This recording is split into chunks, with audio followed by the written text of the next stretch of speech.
So yun guys, nagre-ready ako sa aking introduction video. I am preparing for my introduction video as I am applying as a VA.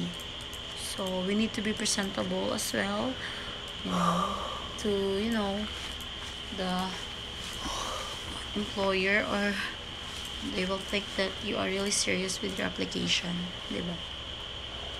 So nakapolo ang person.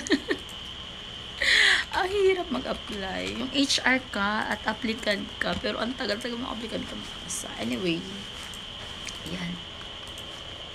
Meron pala dito, kaya pala palang hubadera yung pagiging wait, katin niya. Pero lucky charm ko tong damit na to, ha?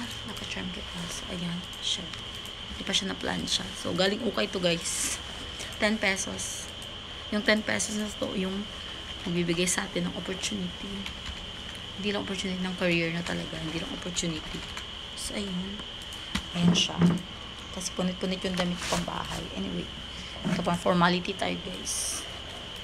Ayan. So, ayan. Okay, ready na guys. Ready na, okay?